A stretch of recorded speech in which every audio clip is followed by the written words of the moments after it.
Back in the 90s, Johnny Sullivan was hurting.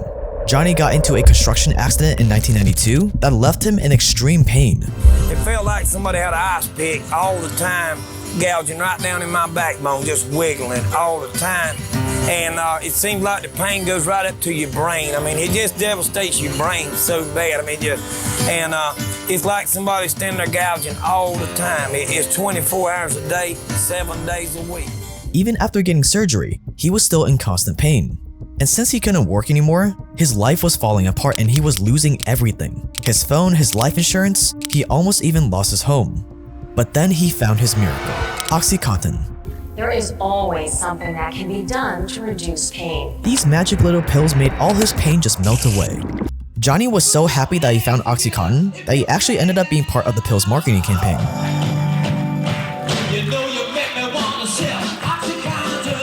Telling the world how OxyContin gave him his life back.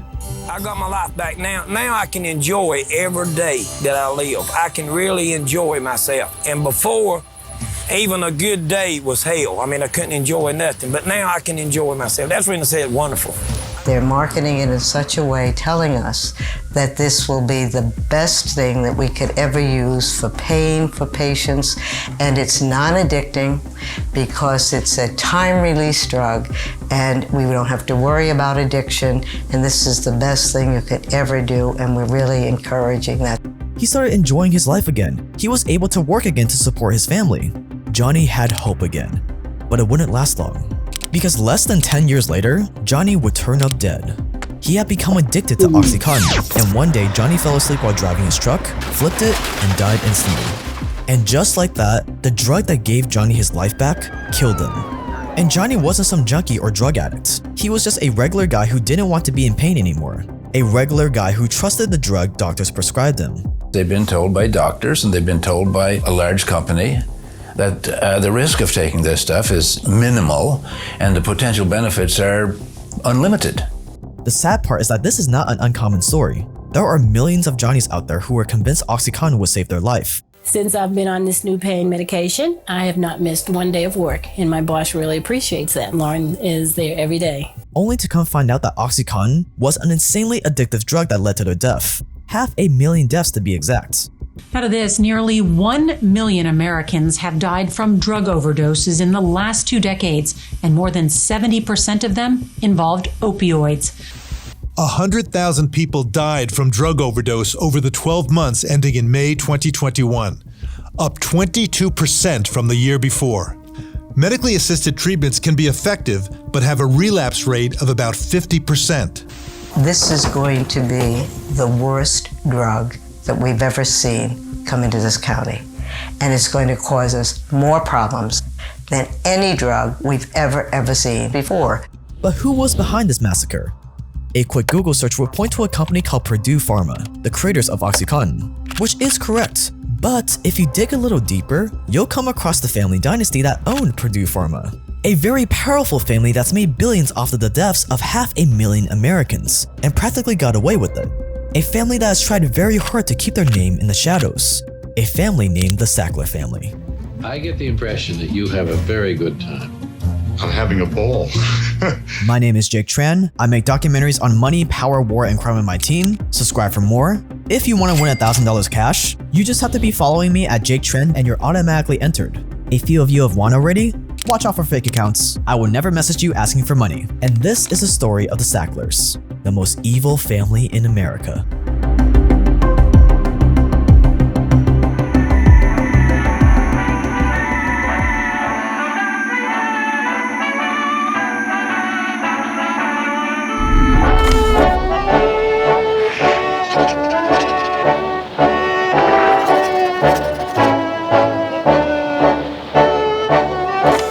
Like the Sacklers are always one step ahead. They make sure their entire family is financially secure no matter what happens. And one of the ways they protect their empire is by getting top-notch life insurance. Now you may think life insurance is only for the super wealthy, but it's actually the total opposite. We need it way more than them. Most of us are really protective of our stuff. We insure our homes, our cars, our electronics, because you never know what's gonna happen. But for some reason, most of us don't try to protect our family's finances. If you were to die tomorrow, all of your debt wouldn't just magically go away.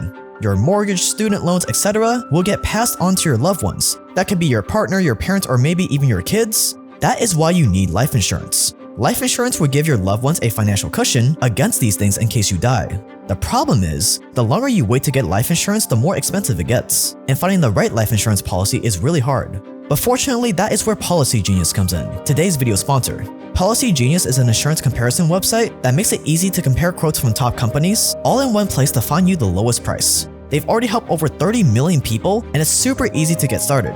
Just head over to policygenius.com/jtran with the link below, answer a few questions about yourself, and boom!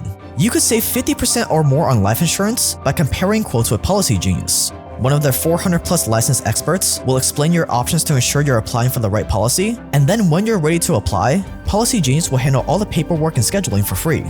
The cool thing about Policy Genius is that they're not working for insurance companies, they are working for you. They never sell your information to other companies, and there are no extra hidden fees. Policy Genius is an insurance marketplace, not an insurance company, so they're there to help you every step of the way. Just head over to policygenius.com/jtran to get your free life insurance quotes and see how much you could save. That's policygenius.com/jtran for your free life insurance quotes. Thanks to Policy Genius for sponsoring this video.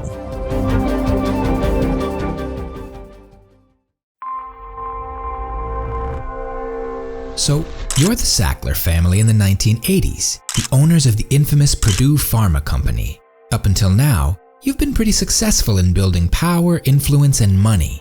And by the 1980s, you're one of the richest families in the country, maybe even the world. But that's not enough. You're hungry for even more. Luckily for you, by the 1980s, the painkiller industry was gaining a lot of traction. As a pharmaceutical company, painkillers were right up your alley. And lately, you'd been having a lot of success with a hip new painkiller called MS-Contin.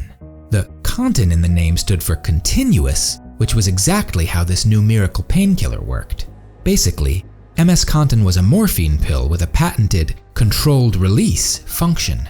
That allowed the drug to slowly spread through your body and for the effects to last a much longer time. It had been done with an antihistamine before, but never something as powerful or potentially useful as morphine. First, MS-Contin was put out as a solution for cancer patients managing debilitating pain, and oh man, did it work. The thing that made MS-Contin so different from other painkillers on the market was that it was supposed to leave patients blessed with 12 hours of continuous pain relief. For cancer patients, it was a lifesaver. For years, most of them had been struggling to sleep through the night on medications that only lasted a measly 5 to 7 hours. Now, here was a pill that could last all night. It was a medical breakthrough for the world and a financial breakthrough for you and Purdue Pharma. Almost instantly, MS-Contin became the biggest seller in Purdue's history, generating $170 million per year in sales. It took you from being just any other rich family to a mega-rich, 1% level family. And then you ran into your first problem. Your patent on MS-Contin was about to expire, and you had to come up with something new fast. But instead of looking at this switch-up as a burden, you saw it as an opportunity. An opportunity to solve MS-Contin's biggest problem, its customer base. Yeah, sure, lots of people had cancer, but just putting MS-Contin in a box and making it the cancer drug limited all its other possibilities. It was a horrible business tactic. Plus, soon, other companies were going to start catching on, and MS-Contin would have some generic competition. You hated that. But what if, instead of just selling pills to the thousands of people with cancer, you could sell them to the millions of Americans with more common, everyday ailments? The Americans with back pain or menstrual cramps or sports injuries? What if, instead of just prescribing them to people that are going to die soon, you could get doctors to prescribe them to people that would be buying monthly for the next 20 to 40 years? Now that could make you really, really rich. You see, MS-Contin was basically just morphine repackaged under a new brand, and everyone already associated morphine with dying. When someone was being administered morphine, it meant that they were knocking on death's door and needed a super strong drug to numb the pain. And that wasn't really how you wanted your customers to perceive your new miracle drug. You needed something fresh, something that the public and doctors didn't already have preconceived notions about, something that they didn't know much of anything about. Enter oxycodone. You see, this powerful opioid painkiller had been created by another pharma company way back in 1916. The only problem was, oxycodone's effects only lasted 4 to 6 hours. So every couple of hours or so, the pain would come back and people would have to pop another pill. Not only was this inconvenient, but it also meant getting addicted to the drug was way easier. Doctors had to give patients so many oxycodone pills to manage their pain during the day that using too many at once, or using them too often, quickly left people addicted to its effects. But a pill made of pure oxycodone with a time-release formula like MS-Contin, that would change the game. Not only was it cheap and easy to make, but best of all, it was super strong, like stronger than morphine. So it would take away all the stigma of morphine while still administering the same or an even stronger effect. The public would eat it right up. And they did. That's how Purdue eventually ended up releasing their most prized product, OxyContin, the drug that would make you enough money to buy a wing with the Sackler name in nearly every museum, university, and public building in the country. The drug that would spark the opioid epidemic in the United States, turning 5% of the US adult population into addicts and killing over 500,000 Americans in the process. You even tried to take a sip of the alcohol. It was a new flavor. I wouldn't try it, but it was simple alcohol. You telling me? In a single year, 2015, more Americans died of heroin or opioid overdoses than died in the 9/11 attacks and Hurricane Katrina combined. A Colorado mother sharing her grief tonight. Her son died after she says his doctor overprescribed him medicine.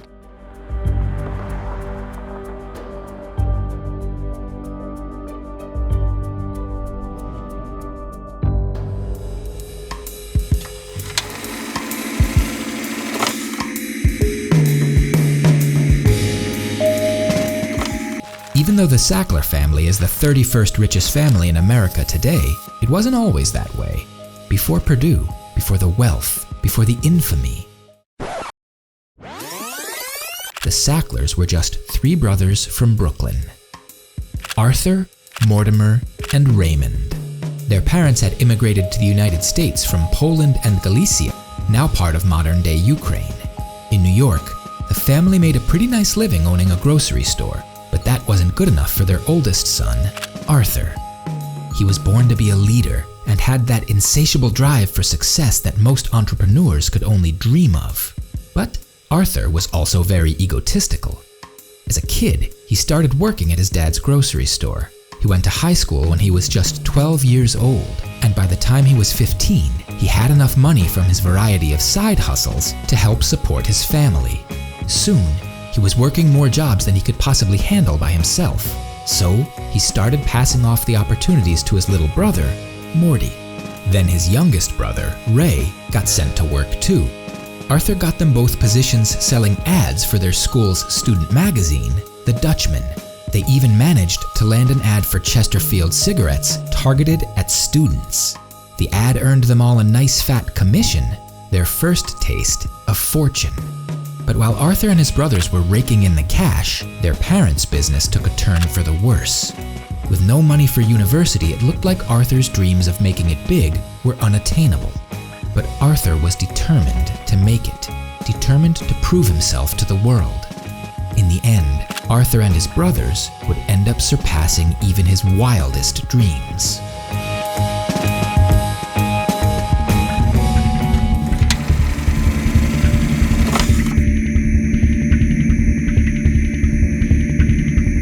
Arthur graduated from high school and joined New York University in 1929, right when the stock market crashed and the Great Depression began. Even though he had no money left and most of his books were used and falling apart, Arthur loved college. When he wasn't studying, he was working on the college newspaper or waiting tables in the student cafe on campus.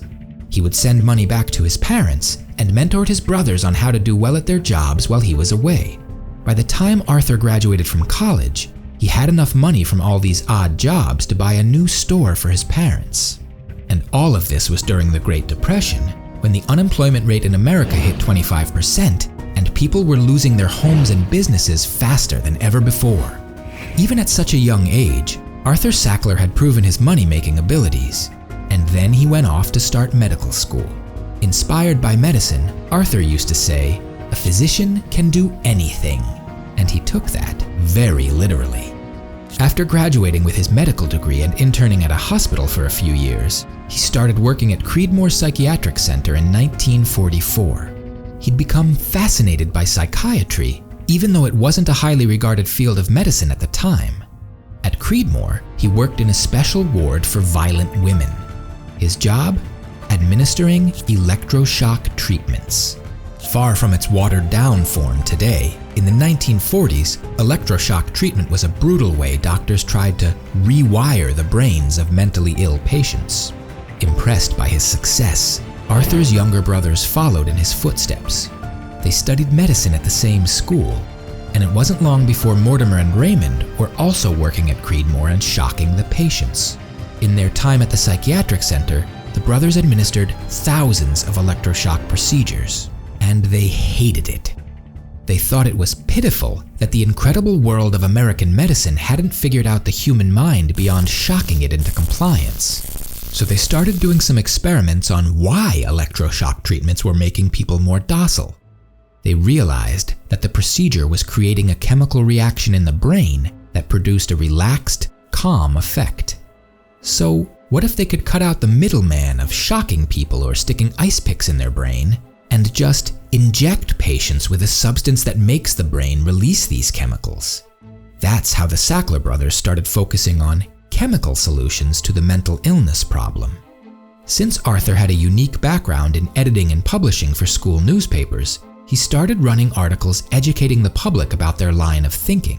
The Philadelphia Inquirer even printed a story on how, quote, "Doctors think they have found a means of treating mental ailments without hospitalization," end quote. The Sacklers were well on their way to making drugs for mental illness the next big thing.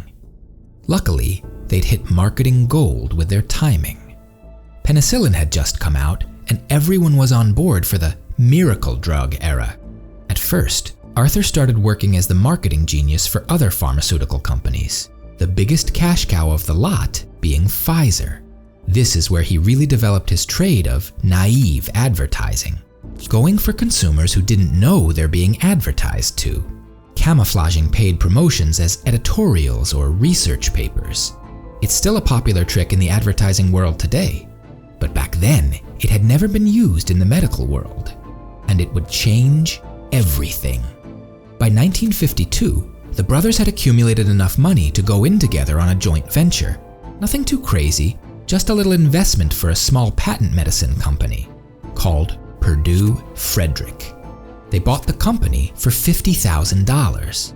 When they first bought Purdue, it was a fixer-upper.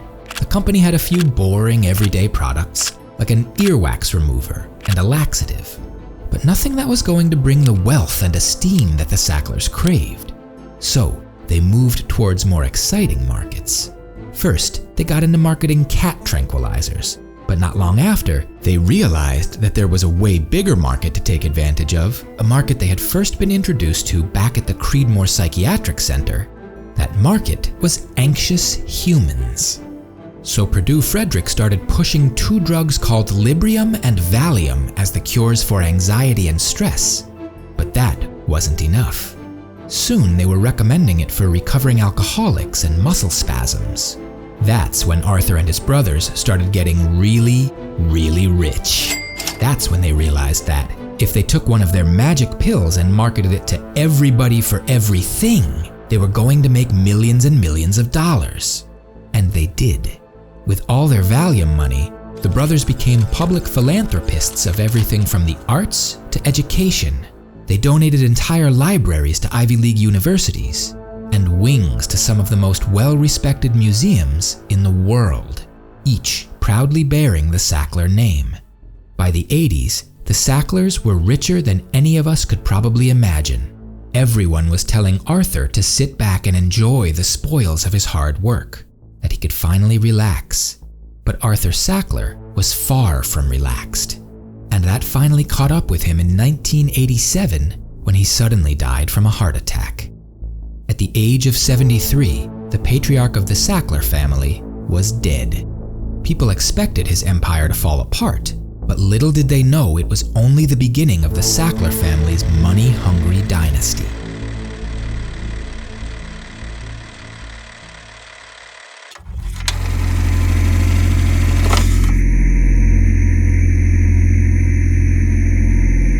Arthur had created a whole new world around his advertising narrative. He combined flashy advertising with using expert medical opinions so that no one could really tell the difference and people would just trust whatever the company sold. His ad campaigns were perfect at convincing consumers to believe half-truths or exaggerations as if they were facts. And he passed on that knowledge to his family. By the time he died, the next generation of Sacklers were already getting involved in the family business. Like Raymond's son Richard, who ended up being a huge driving force behind the success of OxyContin. But even with all the new people joining the company, Arthur's medical marketing genius wasn't forgotten. Quite the opposite, in fact. When they stumbled across the idea of developing and marketing OxyContin as the cure-all for anything from back pain to cancer, the Sackler family once again called on Arthur's tried and tested marketing techniques to skyrocket sales higher than ever before. Here's how it worked. Step 1. Find a substance that people aren't scared of but that will still be effective at curing their every little ache and pain, like oxycodone. Yeah, sure, it's super addictive, but that doesn't matter. Just find a way to market it as totally safe, like a new fancy time release formula that makes it impossible to ever get addicted. Step 2. Create a wide range of pill doses. Pump out the little 10 milligram ones for the newbies, and massive jumbo doses up to 160 milligrams for the veterans. That way, when the patients get used to the effect of the smaller doses, and they will, there's always another OxyContin pill for them to buy from their doctor. Step 3. Target your ads toward the people with all the power, the doctors. Use Arthur's old tactics of naive advertising to convince America's doctors that OxyContin is a gift from God, that it's the miracle drug they've needed to cure their patients' every ailment, that they should be prescribing OxyContin for everything, that it's a magical long-term solution to pain. Publish medical journals about how incredible OxyContin is. Hire medical salespeople to go hospital to hospital spreading the good word about it. Pay for doctors to go on all-expenses-paid seminars about OxyContin at luxurious locations. Give away a month's worth of free samples to anyone that will take it. Step 4. Sit back and watch the billions flow in. Thanks to its addictive properties, it won't be long until it's basically impossible to find a person on the street who isn't on OxyContin. And that's exactly what you, the Sackler family, did when OxyContin was approved by the FDA in 1995 to treat moderate to severe pain. You marketed it to treat everything. Soon, US sales of OxyContin exceeded those of Viagra, even though Purdue hadn't conducted any clinical studies on just how addictive the drug was. You didn't care that doctors weren't just prescribing a drug as dangerous as oxycodone for short-term pain relief. You wanted it to be marketed to people who were managing lifelong. They were your forever customers. And it didn't stop there. OxyContin salespeople were meticulously trained on how to sell doctors and hospitals on the pill. If the customers dared to raise objections about the potential for addiction, the salespeople were told to repeat this phrase exactly. Quote, "The delivery system is believed to reduce the abuse liability of the drug," end quote. It was vague and a little meaningless, but it was also a lie. Purdue knew it. The Sacklers knew it. Everyone knew, but they didn't care because there was just too much money on the line, and their greed and selfishness would go on to cost thousands of lives.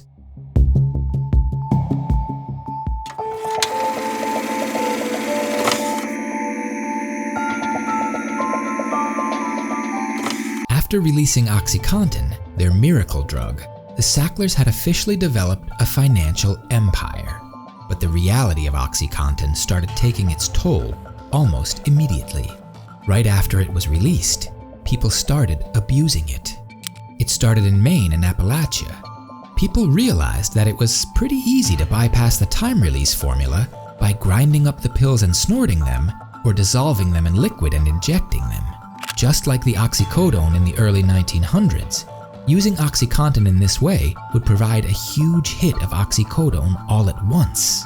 And the more popular OxyContin got with doctors, the bigger the black market for it became on the streets. But it wasn't just drug dealers or stereotypical addicts misusing the miracle of OxyContin. It was everyday, regular people. These people would go to the doctor for a pain problem, be prescribed OxyContin, and end up with a lifelong addiction. And most of these people had no idea what they were getting into. They were just doing exactly what they were told and trusting their doctor. And not even the doctors prescribing OxyContin knew how deep Purdue's lies ran. Remember the whole reason the pill was so revolutionary? The innovative, never-before-seen time-release formula that was supposed to make the pain relief last 12 hours? It was the most crucial part of their marketing strategy. But Purdue wasn't even sure any of it was true. According to Purdue's own internal documents, the company was aware that not all patients who took OxyContin were achieving 12-hour relief. In fact, most of them were not. But that didn't stop them from pushing doctors to prescribe an addictive substance to people in pain, telling them it would work for 12 hours, while knowing it would probably only work for 7. And when that happens, what do the patients do? They take another pill. That's how you take someone who was never an addict and get them hooked for life, or worse, dead. Like Jill Skolek. In 2002, Jill was 29 years old and lived in New Jersey. She was a stay-at-home mom with a 6-year-old son. After a back injury, Jill went to her doctor who prescribed OxyContin. After only 4 months on the drug, she had a respiratory arrest in her sleep and died. She hadn't been addicted to OxyContin, but Purdue had left out most of its safety risks when marketing it to her doctor, and that had led to her death. Her mother went on to dedicate her life to telling the world about how dangerous OxyContin is. Or Joe Scarpone, a retired Marine who was prescribed OxyContin and later died of an opioid overdose. Or one of the thousands of babies that are now born every 30 minutes with a physical dependency on opioids because their mother was addicted. Or any of the other 500,000 people who have died from opioid overdoses since the epidemic began. In 2017, the United States declared the opioid crisis a public health emergency. And even though the Sacklers thought they could hide in the shadows forever, never taking accountability for Purdue or what they did, they've finally been exposed for who they really are.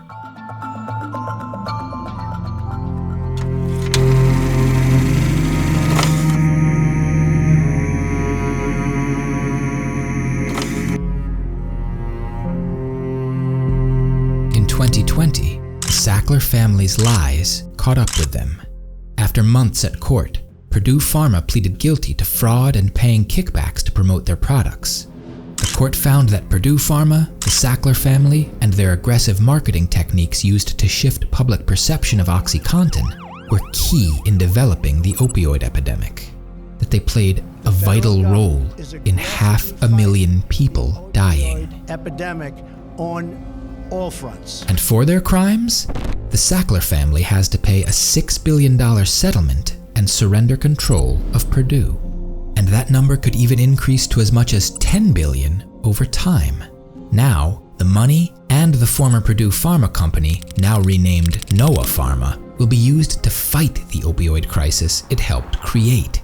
In exchange, everyone in the Sackler family will be protected from any lawsuits involving OxyContin or the opioid epidemic in the future.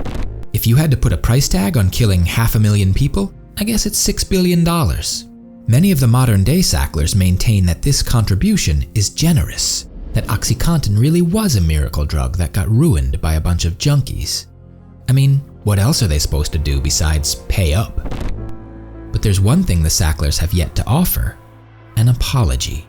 Yes, they've accepted a settlement and the fine, Yes, they've given up control of Purdue, but they still can't seem to hold themselves accountable or even acknowledge the 500,000 people who have died from this epidemic.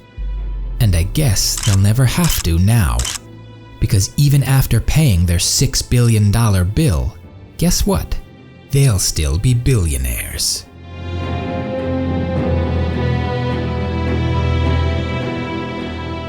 Whereas the Sackler family pillaged the big pharma industry, over in the agriculture industry there's another ruthless titan, Monsanto, the company that owns the world's food supply. They created the Roundup pesticides that have been linked to Alzheimer's, autism, and cancer. They manufactured Agent Orange, which destroyed generations of Vietnamese and American families. And they bully farmers into complying with their genetically modified seeds so they can control all our food supply. But the brutality of Monsanto goes so much deeper than that. The thing is, videos like this are a little too controversial to release publicly. So instead, we decided to release a private, full-length documentary all about exposing Monsanto. And guys, the channel members have been all over this documentary. All you have to do to see our Monsanto documentary right now, and all the other docs that are just too controversial and dark to post in public, is hit the join button below. Once you sign up, you'll have full, unlimited access to the Monsanto documentary. And others like MK Ultra, the Bin Laden Papers, Jeffrey Epstein, the Roots of Middle Eastern Terror, and so many more to come. This is all the stuff you should be learning in school and university. But unlike school, you get all of this for only $5 a month. The best part is that if you join and don't think it's worth it within the first month, just email us and we'll personally refund you the money. After your first month, there is no refund because a few bad apples decided to abuse this refund policy. Click that join button below right now.